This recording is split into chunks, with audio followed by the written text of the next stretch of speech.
नमस्कार, मी मयुरेश कळव. एकमत न्यूजच्या या विशेष मुलाखतीत आपलं मनापासून स्वागत. आपण आता अंबरनाथच्या प्रभाग क्रमांक 9 मध्ये आहोत. प्रभाग क्रमांक 9 मध्ये काँग्रेसच्या तिकिटावरती ॲडव्होकेट तेजस्विनी मिलिंद पाटील या निवडणुकीच्या रिंगणात आहेत. त्यांच्यासोबत किरण राठोड हे सुद्धा निवडणूक लढवत आहेत. तर नगराध्यक्ष पदासाठी नूतन प्रदीप पाटील या काँग्रेसच्या तिकिटावर निवडणूक लढवत आहेत. खरं तर अतिशय अटीतटीची अशी चुरस आहे आणि याच अनुषंगानं चर्चा करण्यासाठी आपल्यासोबत माजी नगरसेवक आणि रिक्षा चालक मालक संघटनेचे अध्यक्ष मिलिंद पाटील हे स्वतः आहेत. स्वतः उमेदवार ॲडव्होकेट तेजस्विनी पाटील या सुद्धा आहेत. आपण त्यांच्याशी चर्चा करणार आहोत. आपल्या या मुलाखतीत मनापासून स्वागत. नमस्कार. खरं तर आपण स्वतः नगरसेवक राहिलेले आहात आणि त्याचबरोबर उल्लेख केल्याप्रमाणे आपण पूर्व आणि पश्चिम संपूर्ण अंबरनाथ शहराच्याच रिक्षा चालक मालक संघटनेचे अध्यक्ष आहात. त्यामुळे आपण अंबरनाथ शहराला अतिशय जवळून जाणलेलं आहे. आता तुम्ही पुन्हा एकदा निवडणुकीला सामोरं जात आहे. नेमके काय विकासाचे मुद्दे आपल्या समोर आहेत आणि आपण नगरसेवक म्हणून कोणती कामं केलीत याआधी? सर्वप्रथम तर मी तुमचं धन्यवाद करेल. तुम्ही वेळ काढला आमच्यासाठी आणि आमचा आवाज जनतेपर्यंत पोचवता त्याबद्दल. येणाऱ्या 2000 ज्या मागे 2015ला ज्या निवडणूक झाल्या त्या निवडणुकीमध्ये आम्हाला भरघोस मतांनी आम्हाला काँग्रेस पक्षाने संधी दिली आणि लोकांनी भरघोस मतांनी मला नगरसेवक होण्याची एक संधी मिळाली, काम करण्याची एक मला संधी मिळाली. आणि ज्या ज्या गरजा होत्या लोकांच्या, रोड असू दे, पाणी असू दे, वैयक्तिक कुठल्या गरजा असतात, त्या आम्ही जेवढ्या आमच्यानी शक्य होतील तेवढ्या आम्ही लोकांपर्यंत नेण्याचा प्रयत्न केला आणि ज्या ज्या गोष्टी राहिल्यात त्या आम्ही पूर्ण करायचा लोकांना आश्वासनं पण दिलेले आहेत. प्रकर्षाने कुठल्या समस्या जाणवतात की आपल्याला की बाबा या प्रभागामध्ये या समस्या अतिशय महत्त्वाच्या आहेत आणि त्या मार्गी लागल्या पाहिजेत? कारण मध्यंतरी 5 वर्षाची प्रशासकीय राजवट झाली, कोरोना काळानंतर निवडणूकच झाली नाही, त्यामुळे बराच काळ लोटलेला आहे. भरपूर काही अशा गोष्टी होत्या त्या लोकांपर्यंत आम्हाला पोचवायच्या. त्यामध्ये ती म्हणजे आमच्या महिलांचा प्रश्न सगळ्यात मोठा आमचा पाण्याचा. आमची स्लम एरिया आहे आणि स्लम एरियामध्ये पाण्याचा काहीच टायमिंग नसतो. आमचं हेतू असतं का बाबा महिलांना पाणी व्यवस्थित मिळावं. जेव्हा एरिया आपल्या लहान होत्या तेव्हा व्यवस्थित पाणी मिळायचं, पण आता असे एरिया एवढ्या डेव्हलप झाल्यात का NOC देताना वॉटर सप्लायची कुठली NOC नगरपालिका घेत नाही. प्लॅन पास होताना आपल्या मर्जीनुसार प्रत्येक वेळेला प्लॅन पास करून का पाण्याची क्षमता आहे का नाही आहे, तिथपर्यंत आपण पाणी पोचू शकतो का नाही, ह्या सगळ्या गोष्टी न समोर आणता प्लॅन पास करतात ते आणि मंजुरी देतात ते आणि तिथे डेव्हलपर बिल्डिंग तयार करतो. त्याच्यामुळे भरपूर अंबरनाथ वेस्टमध्ये भरपूर असे स्लम एरिया, तिथे पाण्याची खूप म्हणजे सगळ्यात मोठी समस्या आहे का पाणीच काही ठिकाणी येत नाही. पण आमचे प्रयत्न नेहमी असतात का पाण्याचा टायमिंग आम्ही रेग्युलर करण्याचा प्रयत्न करतो. लोक प्रत्येक वेळेला पाण्याचं जे टायमिंग असो किंवा एक दिवस सोडून एक दिवस आड होतो ॲक्सेप्ट करायला तयार असतात, पण दिवस आड तरी पाणी आलं पाहिजे व्यवस्थित, अशा महिलांच्या समस्या असतात. पण त्या समस्या आम्ही सोडवण्याचा प्रयत्न करतात. पण माझा एकच हेतू असेल, येणाऱ्या निवडणुकीनंतर मी माझी मिसेस पण स्वतः वकील आहे आणि तिला माझं सुरुवातीपासून एकच, आपण जर लोकांपर्यंत पोचण्याचा प्रयत्न करतो, लोकांनी आपल्याला आपला आशीर्वाद म्हणून आपल्याला निवडून दिलं, तू महिला आहे, तुला सर्वात पहिला आपल्याला काम म्हणजे फक्त पाण्याचा सुरुवातीला आपल्याला करायचं आणि पाणी या महिलांपर्यंत पोहोचणं आमचा सुरुवातीचा हाच एक धोरण आहे आमचा. याच अनुषंगानं मी आता तुमच्याकडे येतो. तुम्ही ॲडव्होकेट आहात, कायदेशीर तुम्हाला नॉलेज आहे आणि आता तुम्ही निवडणुकीच्या रिंगणात आहात. एक सुशिक्षित उमेदवार म्हणून तुम्ही निवडणूक लढवत आहे आणि या प्रभागाचं जर आपण पाहिलं, या प्रभाग क्रमांक 9ची रचना जर पाहिली तर स्लम एरिया जास्त आहे आणि थोडंसं कामगार वर्ग असेल किंवा महिला वर्ग जो आपण म्हणतो, गृहिणी आहेत ज्या घरगुती कामं वगैरे करतात, तर त्या अनुषंगाने आपण या प्रभागातल्या समस्या सोडवण्याबरोबर रोजगाराच्या निर्मितीसाठी काही प्रयत्न करणार आहात का? हां, नक्कीच. नमस्कार, मी ॲडव्होकेट तेजस्विनी पाटील. सर्वप्रथम मी सांगते, मी ॲडव्होकेट आहे. त्या अनुषंगाने म्हणजे मी विचार केला आहे की रोजगार हा महिलांसाठी खूप महत्त्वाचा प्रश्न आहे.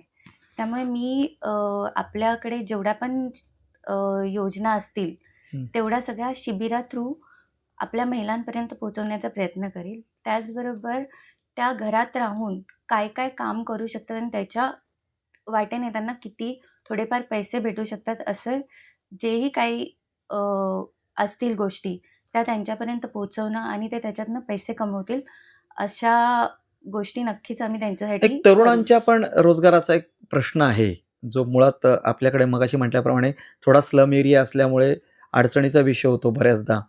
शिक्षण होत नाही मुलांचं, खूप लवकर जबाबदारी येते. आपल्याकडे इंडस्ट्रियल एरिया आहे, तर आपण काय प्रयत्न कराल त्यासाठी? म्हणजे नक्कीच आपल्याकडे एक MIDC असा एरिया आहे की तिथे आपल्या प्रभागातली लोक आहेत की त्यांना आपण आपल्या ह्याच्यानी त्यांना तिथे काम मिळू शकतो आणि ते रोजगार कमवू शकतात.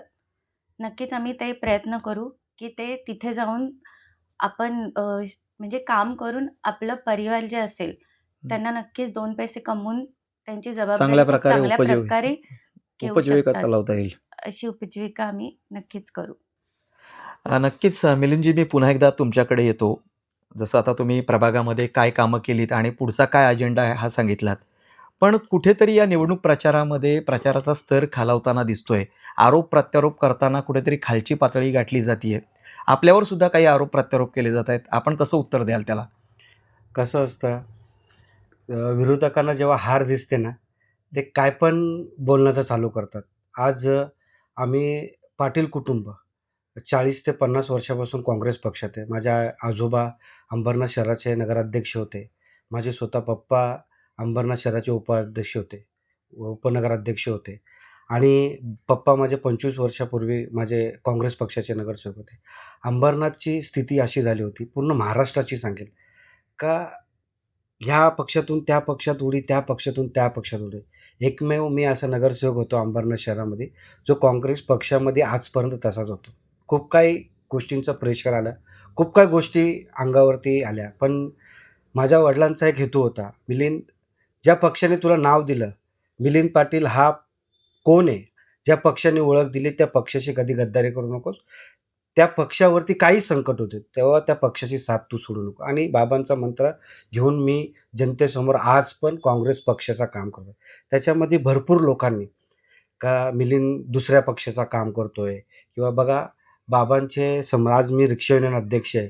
अंबरनाथ शहराच्या प्रत्येक राजकीय पक्षाला आमची गरज लागते, कारण की स्थानिक लेवलवरती काम करणारा हा आमचा रिक्षा चालक असतो. प्रत्येक जणाला नागरिकांना घरपासून स्टेशनपर्यंत सोडणं, स्टेशनपासून घरपर्यंत सोडणं हा आमचा रिक्षावाला करत असतो. म्हणून राजकीय पक्षातले सर्व लोकांशी माझे संबंध आहेत.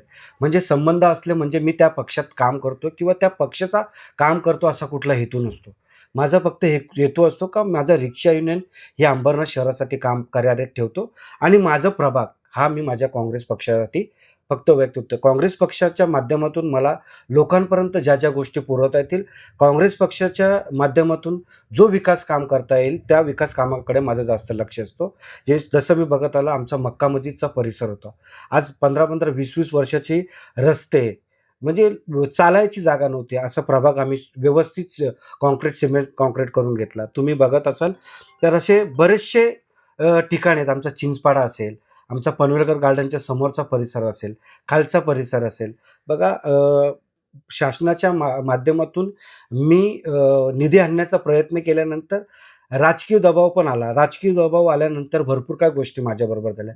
पण माझा हेतू कुठला बॅनरबाजी करणं किंवा सोशल मीडियावरती प्रसिद्ध होणं नसतं. माझा फक्त हेतू असा असतो, तिथला राहणारा रहिवासी याला कुठल्या गोष्टीची अडचण होता कामा नये. माझं कुठलंच मोर्चा असेल किंवा मला काय 100 लोकं वॉटर सप्लायमध्ये घेऊन जाऊन त्यांच्यासाठी भांडण करायचं असं माझं कुठलं हेतू.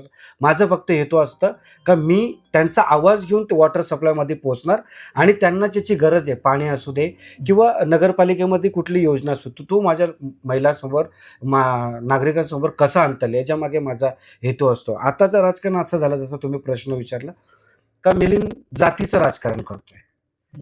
मी कुठली जात धर्म मानत नाही, मी माणुसकी मानतो, माणूस बघतो. मी प्रत्येकाचं काम करतो. मी मागेही माझी सोशल मीडियाला वाईट बघितलं असेल, कारण की मी नेहमी बोलतो का माणूस हा खूप गरजेचा असतो. माणसाने मदत केली पाहिजे. आम्हाला समाजाने जर पुढे उभे केले तर त्या समाजाचं काम करणं आमचं कर्तव्य आहे. तो मुस्लिम समाज असू दे, ख्रिश्चन समाज असू दे, कारण की आम्ही जो पक्ष निवडला आहे तो काँग्रेस पक्ष आहे, सेक्युलर पक्ष आहे, सर्व धर्म घेऊन चालणारा पक्ष आहे. याच्यामध्ये कुठली जात नाही, कुठला धर्म नाही, याच्यामध्ये फक्त माणुसकी. आणि जसे आमचे राहुल गांधी बोललेत का बाबा तुम हमको नफरत दो, हम तुमको प्यार दे, तसं आम्ही प्रेम घेऊन चालतो.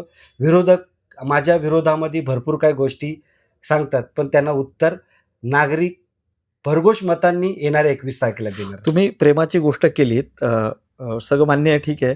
पण आता जी नगरपालिका निवडणूक सुरू आहे, काँग्रेस पक्ष निवडणुकीच्या रिंगणात आहे. राष्ट्रवादी पण आहे, शिवसेना आहे, भाजप आहे. शिवसेना आणि भाजपमध्ये ज्या पद्धतीनं सोशल मीडियात वॉर चालू आहे, तुम्ही बघत असाल, एक वेगवेगळ्या प्रकारचे रील्स येत आहेत. म्हणजे त्यावर काँग्रेस पक्षाने कुठलीही प्रतिक्रिया दिलेली नाही. पण हे सगळं पाहिल्यानंतर काय वाटतं, की तुम्ही बघितलं असेल प्रचार कशा पद्धतीने सुरू आहे? काय नाही, लोक खूप हुशार आहेत. एक मी राजकीय पक्षाने पण सामान्य नागरिक म्हणून मी एक सांगेल हं. का लोक हुशार आहेत, म्हणजे लोकांना कळतं का हे दोन एकत्रच आहेत. हं. हे काय वेगवेगळे नाही आहेत. हे उद्या जाऊन एकच होणार आहेत एकत्र होणार. आणि एकत्र होऊन लोकांची दिशाभूल करणार आहेत. आज बघा तुम्ही, मुंबई महानगरपालिकेचं इलेक्शन डिक्लेअर झालं, अलायन्स केलं सीएम साहेबांनी का बाबा आम्ही एकत्र लढणार. मग इथे लोकांची दिशा का भूल करतात?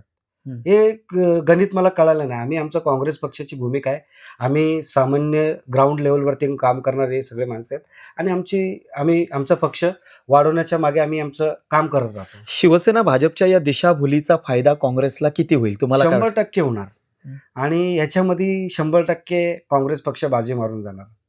मला आणखीन एक प्रश्न विचारायचा आहे. तुम्ही रिक्षा चालक मालक संघटनेचे अध्यक्ष आहात. रिक्षा चालकांच्या अनेक समस्या आहेत. आम्ही सोशल मीडियाच्या माध्यमातून किंवा माध्यम म्हणून बऱ्याचदा बातम्यासुद्धा केल्या, आपली आंदोलनं पाहिली, बऱ्याच समस्या आहेत.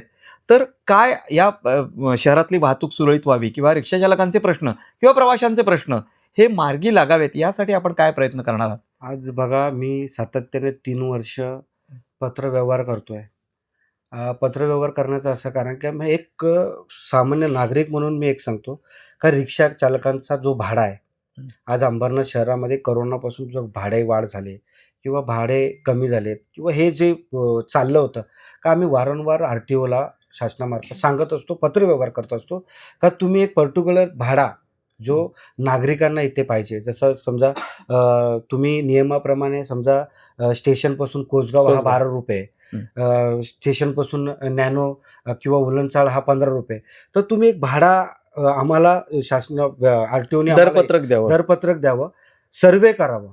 तुम्ही डायरेक्ट इथून पत्र काढाल आणि इकडे येऊन पोचवाल तर त्याला नाही ॲक्सेप्ट करणार. तुम्ही एक पर्टिक्युलर या सर्वे करा, कोण किती किलोमीटर आहे आणि ज्या वेळेला तुम्ही सर्वे करून जो दर निश्चित केला त्यावेळेचा प्रत्येक गोष्टीचा CNG असू दे, डिझेल असू दे, पेट्रोल असू दे, परत स्क्वेअर पार्ट असू दे, ह्या गोष्टींचा दर तेव्हा काय होता आणि आता काय, ऑटोचा त्यावेळेला रेट किती होता आणि आता काय, ह्या सगळ्या गोष्टींचं तुम्ही मॅनेजमेंट करा आणि एक दर निश्चित करा जेणेकरून रिक्षा चालक पण खुश झाला पाहिजे आणि आमचे अंबरनाथचे नागरिक पण खुश झाले पाहिजे. याच्यावरती काहीतरी थोडं, आज 3 वर्ष झाले सातत्याने त्या गोष्टीसाठी भांडतोय.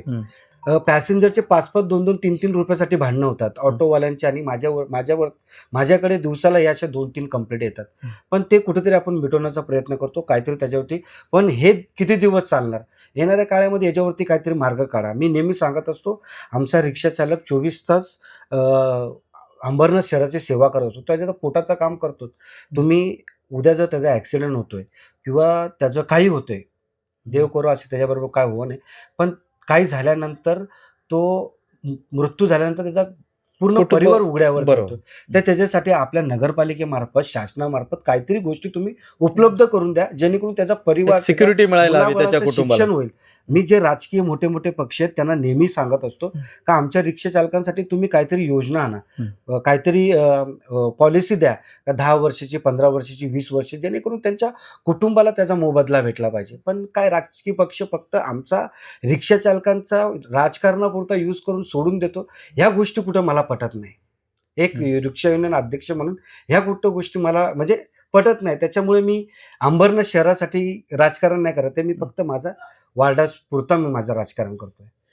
ठीक आहे, हरकत नाही. त्यांनी अनेक मुद्दे मांडले आणि यामध्ये केवळ रिक्षा चालकांचा प्रश्न नाही तर प्रभागातल्या समस्या असतील किंवा शहराच्या विकासाच्या अनुषंगानं काय काय करता येईल असे अनेक मुद्दे त्यांनी मांडले. कोरोना काळात सुद्धा त्यांनी खूप मोठं काम केलेलं होतं आणि आता पुन्हा एकदा मिलिंदजी पाटील हे आपल्या पत्नीच्या माध्यमातून या निवडणुकीला सामोरं जात आहेत आणि त्यांनी एक विश्वास व्यक्त केला आहे की कुठे ना कुठेतरी काँग्रेसला एक चांगल्या प्रकारचा मताधिक्य या ठिकाणी मिळेल. ज्या पद्धतीनं सत्ताधारींची मिलीभगत आहे हा सुद्धा त्यांनी एक महत्त्वाचा मुद्दा या ठिकाणी मांडला की ते मुंबई महापालिकेत युती करतात, मग इकडे विसंगती काय. आता या सगळ्या प्रश्नांची उत्तरं मतदार राजा EVMच्या रूपात कशी देतो हे पाहणं महत्त्वाचं ठरणार आहे. मिलिंदजी आणि तेजस्विनीजी, आपण या मुलाखतीत सहभागी झालात, खूप खूप आभार. धन्यवाद.